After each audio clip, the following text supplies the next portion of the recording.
सरकार के द्वारा जो बीपीएल कार्ड काटे गए हैं और महंगाई की अगर बात है तो सरेआम साफ जाहिर नज़र आती है कि सरकार के माध्यम से जो चुनाव के समय में लोगों को नए चुनावी घोषणाएं करके लोगों को सपने दिखाकर महंगाई कम करने की बात कही और गरीब जनता के जो बीपीएल कार्ड थे वो बनाने की बात कही गई थी। और चुनाव जीतने के बाद, सरकार बनने के बाद, सरकार ने उन गरीब जनता के ऊपर वही अत्याचार करने का काम किया और जो गरीब हमारे लोग थे उनके बीपीएल कार्ड जो है वो काटने का भी काम किया। क्योंकि चुनावी समय में जनता से वोट लेने का काम इस भाजपा सरकार ने किया और वोट लेने के बाद फिर सभी के जो बीपीएल कार्ड थे जो काटने शुरू किए। और आप देख ही रहे हैं कि हमारे ज़िला यमुनानगर की भी बात कर रहे थे, इसमें भी 52,000 तकरीबन जो है वो बीपीएल कार्ड काटे गए। और पूरे हरियाणा की तो मैं अगर बात करूं,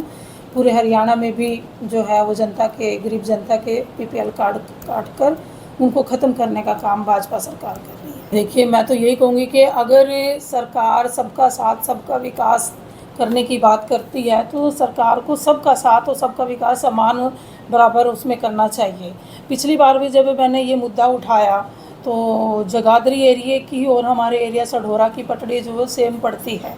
अगर सरकार सबका साथ सबका विकास का काम करती है तो हमारे पिछले जगाधरी के अपने मंत्री जी थे आदरणीय कंवरपाल जी, उनके एरिया में जितनी भी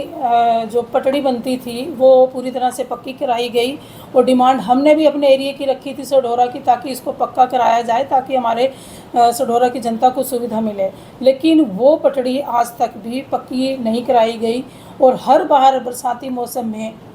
वो बरसात का पानी आता है, फ्लो आता, उसमें पानी के माध्यम से उसके किनारे टूटकर, नदी के किनारे टूटकर गांव में पानी जाता है और जिससे हमारे जो सढौरा क्षेत्रवासी हैं वो बहुत परेशानी का उनको सामना करना पड़ता है। तो ये भेदभाव की राजनीति मैं कहूँगी। अगर भेदभाव नहीं है तो बराबर मात्रा में, समान मात्रा में अपना काम कराए, चाहे वो जगाधरी का हो चाहे वो सढौरा क्षेत्र का हो।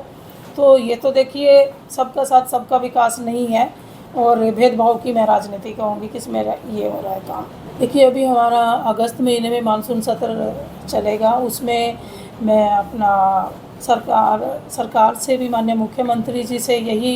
कहना चाहूँगी, अपील करूँगी उनसे कि हमारे क्षेत्र की जो भी समस्याएं हैं उन समस्याओं के निवारण के लिए वो हमें समान मात्रा में बराबर में फंड दें ताकि हम अपने सढौरा क्षेत्र का ज़्यादा से ज़्यादा विकास करा सकें। और मेन मुद्दे हैं, अगर मैं कहूँ महंगाई की अगर बात करूँ, महंगाई इतनी ज़्यादा बढ़ चुकी है कि जो जनता है वो महंगाई की वजह से त्रस्त है। और कानून व्यवस्था की अगर मैं बात कहूँ, आज कानून व्यवस्था इसमें इतनी ज़्यादा ठप हो चुकी है कि आए दिन हम देखते हैं कि क्राइम बढ़ता जा रहा है और सरेआम जो क्राइम की वारदातें हैं वो बढ़ रही हैं। और दूसरा, अगर मैं बात कहूँगी अपने क्षेत्र के विकास के लिए, चाहे यहाँ की ब्रिजेस की बात हो, पुलों की बात हो, आए दिन हम देखने में मिल रहा है कि यहाँ के जो पुल हैं जो बने हुए हैं वो भी खस्ता हालत में और टूट चुके हैं। रोज़गार की बात है, बच्चों के जो हमारे युवा बच्चे हैं किसी के पास रोज़गार नहीं है, बेरोज़गारी सबसे बड़ा अहम मुद्दा है। तो उसके लिए भी हम आवाज़ उठाएंगे। जो भी क्षेत्र की समस्याएं हैं पूरे ज़ोर शोर के साथ अपने विधानसभा सढौरा क्षेत्र की समस्याओं को विधानसभा में